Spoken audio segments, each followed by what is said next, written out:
Eh bien, bienvenue au Café des Luttes sur le forum social de la Fête de l'Humanité. Donc le débat que nous engageons maintenant porte sur les enjeux des élections à la Mutuelle Sociale Agricole, la MSA. Pour en parler, nos deux invités, eh bien, Diane Grandchamp, qui est dirigeante à la fois fédérale et confédérale, et donc membre de la CE confédérale et dirigeante de la Fédération de l'agroalimentaire CGT, et Luc Ripoll, qui est donc candidat dans son canton pour ses futures élections. Alors Diane, la CGT a tout à fait officiellement lancé la campagne pour les élections de la MSA cette semaine. Est-ce que tu peux nous dire en quelques mots quels en sont les principaux enjeux ? Alors les enjeux, la campagne, on l'amène depuis déjà de nombreux mois, notamment pour trouver des candidats pour les élections. Alors les enjeux, on est sur des élections qui vont toucher 1 300 000 électeurs pour le collège salarié. Donc les enjeux, c'est tout le système de protection sociale donc de l'agriculture, avec tout le régime de sécurité sociale, la défense des retraites, et notamment dans la période, la bataille à venir. Et donc l'enjeu, c'est de toucher un maximum de salariés pour poser nos revendications et nos propositions. 1 300 000 personnes concernées directement, 1 300 000 salariés, auxquels s'ajoute l'ensemble des ayants droit. C'est une élection qui est donc considérable en termes de masse. Alors Luc, toi tu es candidat sur Toulouse, je crois. Oui, tout à fait. Oui, donc tu peux nous expliquer quels sont ce qui t'a motivé à être candidat D'abord, d'expérience, je sais que les élus de la CGT sont en première ligne pour défendre le système de protection sociale de la MSA, qui est celui du régime général, équivalent à celui de la sécurité sociale, les retraites et une particularité de la MSA qui est aussi le guichet unique, qui fait que les ayants droit MSA ont un seul point où ils peuvent à la fois traiter des questions de maladie, de retraite et d'enfance, d'allocation familiale par exemple. Donc c'est pour t'engager sur la défense d'un de ces acquis-là. Tout à fait. Et l'autre enjeu, c'est aussi, dans une période compliquée où les luttes s'intensifient, montrer que la CGT pèse et représente le plus possible face à un gouvernement qui est aujourd'hui à l'attaque pour détricoter tout le modèle social français. Et qui s'attaque en particulier aux régimes spéciaux. Sur le timing, parce qu'il est important aussi de faire comprendre aux gens qu'il y a une espèce de décompte qui s'est mis en route avec des dépôts de candidatures qui sont limités.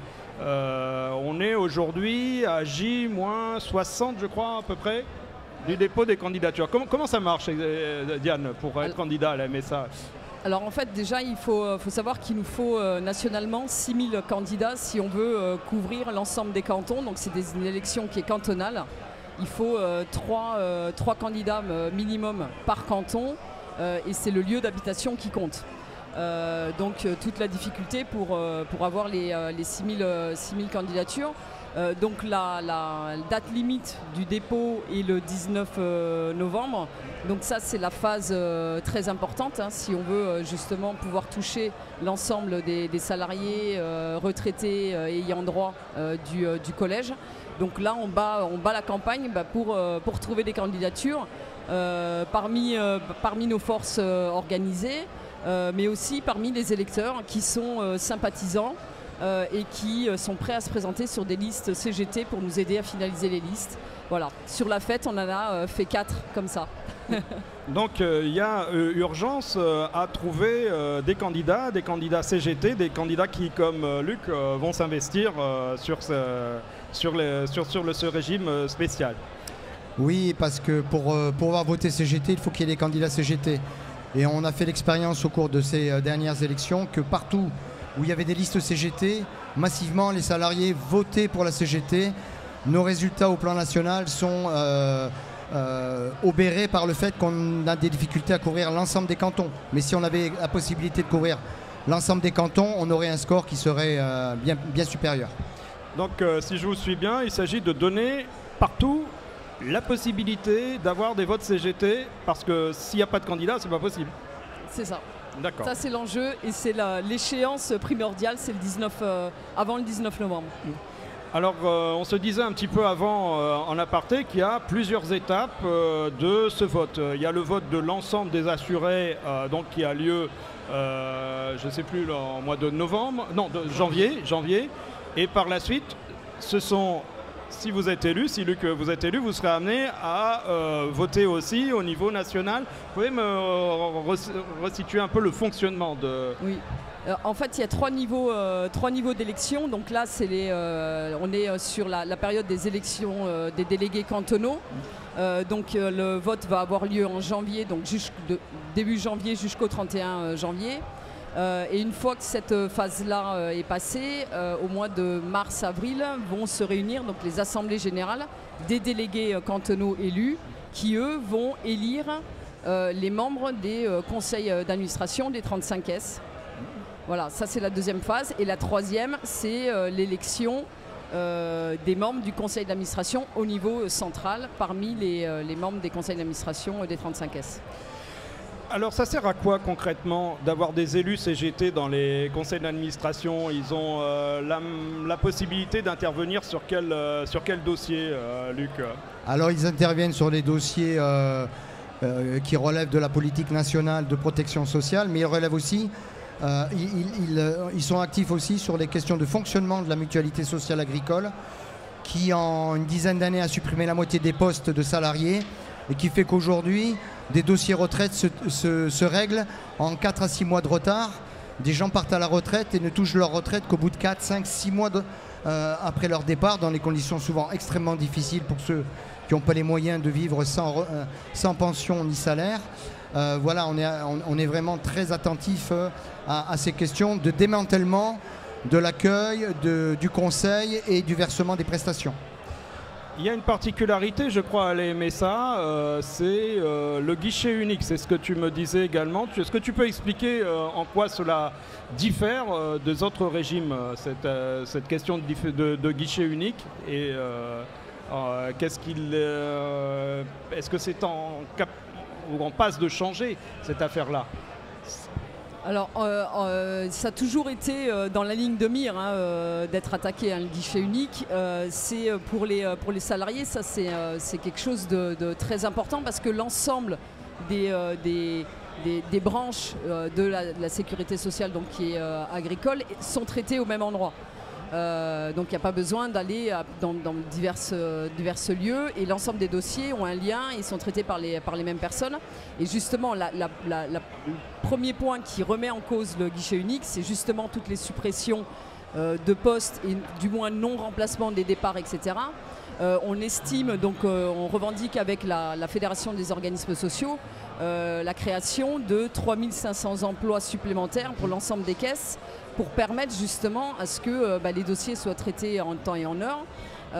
Parce que ce que disait Luc, plusieurs mois sans toucher la retraite ou sans toucher justement les indemnités quand on est en maladie, c'est la misère pour les salariés. Et c'est aussi des conditions de travail qui sont dégradées pour les salariés même des caisses MSA. Donc on a cette revendication commune et dans les conseils d'administration, on défend justement les revendications des syndicats CGT, des caisses, notamment en termes d'emploi. Donc si je comprends bien, un double intérêt du vote CGT, c'est-à-dire à la fois pour les assurés sociaux d'un côté, et puis aussi pour les salariés de la MSA en tant que tels, dont les effectifs ont décru de manière dramatique. C'est toujours, on se souvient que la sécurité sociale donc, qui est issue du Conseil national de la résistance, avait depuis au début de sa création des élections. Vous êtes quelque part un rescapé de la suppression des élections. Est-ce qu'on a depuis, je crois, 1982, il n'y a plus d'élections dans le régime général. Et ça, vous pensez que c'est important de le maintenir? Et ça, c'est quelque chose d'important, mais c'est aussi ça qui fait qu'on se bat pour avoir des listes partout dans tous les cantons, du coup de permettre le vote et l'expression des salariés. Et c'est un point qu'on défend, c'est un point aussi d'appui pour la revendication de revenir à des élections au niveau de la sécurité sociale. Voilà. Ça, c'est un point qu'il faut défendre. Éloigner les ayants droit de la sécurité sociale en ne leur permettant pas d'élire leurs représentants, c'est une manière aussi de casser la sécurité sociale, c'est de la rendre, je dirais, loin des aspirations et loin des gens. Les élus, en permanence, savent exactement ce que leurs collègues retraités attendent de la sécurité sociale, de la MSA, quoi. Donc, on sait que la sécurité sociale a évolué avec le vote des budgets maintenant à l'Assemblée nationale. D'une certaine manière, la MSA, vous gardez tout de même des élus, des administrateurs qui représentent les salariés. C'est un moyen de peser.